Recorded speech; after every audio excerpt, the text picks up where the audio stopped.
hostia, vážené súdružky a súdruhovia, milí priatelia. V úvode mi dovolte povedať základnú myšlienku, o ktorej sa chcem odraziť pre toto moje vystúpenie. Keď Karol Marx a Friedrich Engels v novembri roku 1847 napísali manifest komunistickej strany ako všeobecný teoretický a praktický program určený pre verejnosť k tomu, aby proletariát strhol svoje okovy, predvídali, že tento boj za svoje práva nebude jednoduchý a ľahký pre komunistické strany. V závere hovoria, že komunisti podporujú každé revolučné hnutie proti kapitalistickým spoločenským pomerom a neboja sa so svojimi myšlienkami vystupovať na verejnosť. Keď som sa zamýšľal nad tým, o čom v tomto mojom úvodnom vystúpení hovoriť na dnešnom seminári, stal som pred otázkou, akú koncepciu zvoliť. Do popredia vystupovali dve základné hľadiska, o ktoré sa chcem oprieť.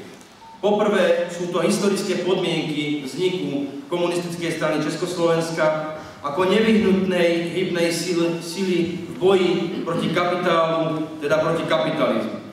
A po druhé je to vývoj komunistickej strany Československa v rôznych historických etapách, alebo ak chcete, úspechy a pády komunistickej strany Československa od jej vzniku do súčasnosti a čiastočne, podotýkam aspoň čiastočne naznačiť aj ich príčiny. Prejdem teda k historickým podmienkam vzniku komunistickej strany Československa.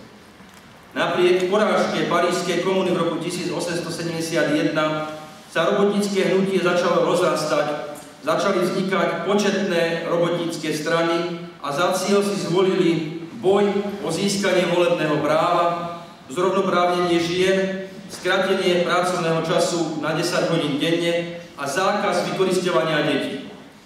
Začali vznikať sociálno-demokratické strany, vo vnútri ktorých vznikal boj marxistickej ľavice a revizionistickej pravice, ktorý trval až do 20. rokov minulého storočia. V tomto období začala ľavica vytvárať komunistické strany. Výnimkou bolo Rusko. Tu sa v roku 1903 sociálna demokracia rozdelila na menševikov a bolševikov. Na čele bolševikov stál dobre známy Lenin, ktorý sa sám považoval za ortodoxného marxistu, ale nie za zakladateľa jeho nejakej zdokonalenej formy. A treba povedať, že autorom pojmu leninizmus bol až po Leninovej smrti Jozef Vissarionovič Stalin. Za nepochybný Leninov prínos do marxistickej teórie možno považovať jeho analýzu imperializmu ako nového štádia kapitalizmu, kde okrem iného hovorí, že aj v období monopolistického kapitalizmu sa za istú dobu musia prejavovať hospodárske krízy a keďže vplyv monopolov presahuje hranice štátov, budú nevyhnutné vojny za znovu rozdelenie sveta a sfér vplyvu na iné štáty. Správnosť tejto teórie potvrdili vojny medzi štátmi, no najmä Prvá svetová vojna. Prvá svetová vojna okrem iného priniesla aj rozpad Rakúsko-Uhorska. Prvá Československá republika vzniká na základe zjednotenia bratských slovanských národov, aj keď prezident Masaryk a oficiálne vedenie štátu hovorí o československom národe, národnostná otázka teda nebola ani formálne dôsledne riešená.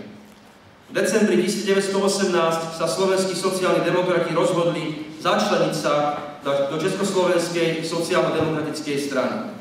Aj tu sa postupne polarizuje ľavé a pravé krídlo sociálnej demokracie. V júni 1919 sa konali obecné voľby, kde sociálno-demokratické strany získali 47% hlasov, no ani účasť vo vláde nedokázala presadiť takmer nič pozitívne pre občanov vtedajšieho Československa. A tak už v decembri 1919 sa konala prvá samostatná konferencia ľavice, no išlo o stranu v strane a tak zachovanie samotnej sociálno-demokratickej strany Slovenska. Rozhodujúcou udalosťou, ktorá uzavrela dovtedajší sociálno-demokratický vývoj ľavice v Československu, bol decembrový generálny štrajk v roku 1920. Bezprostrednou príčinou jeho vyhlásenia bolo násilné obsadenie sídla Lavice Ľudového domu v Prahe políciou 9. decembra 1920. Prácu zastavilo približne 1 000 000 priemyselných a poľnohospodárskych robotníkov. Treba zdôrazniť, že perzekúcie zo strany vládnej moci nemali do tej doby obdobie. Bolo zatknutých okolo 3000 demonstrantov. 13 ľudí bolo zastrelených. Treba povedať, že doposiaľ sa nikto pozostalým neospravedlnil a ani ich nikto neodškodnil, tak ako je to v dnešnej dobe moderné. Decembrový generálny štrajk možno považovať za najväčší politický a sociálny zápas proletariátu v prvej Československej republike. Bol taktiež impulsom konštituovania radikálnej lavice v podmienkach Československa. Od začiatku roku 1921 začal vlastný proces vytvárania komunistickej strany. Prechod lavice z pozícií opozičných na skutočne revolučné nebol vôbec jednoduchý. Výrazne ho ovplyvnili Leninové myšlienky o potrebe vytvárať revolučné strany nového typu a taktiež rokovanie 2. kongresu komunistických internacionály a jeho 21 podmienok pre vstup do Kominternu. Východiskovým krokom pre vznik komunistickej strany Československa v slovenských podmienkach, ktorý ovplyvnil tento proces aj v celej Československej republike, bol zjazd marxistickej lavice v januári 1921 v Ľubochni, ktorý sa prihlásil 21 podmienkam členstva v komunistickej internacionále s výhradou zmeny názvu strany.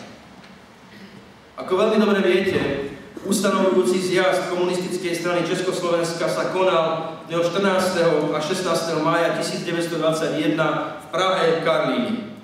Zjazd sa vyjadril za pristúpenie ku komunistickej internacionále a v júni 1921 bola do nej komunistická strana Československa prijatá.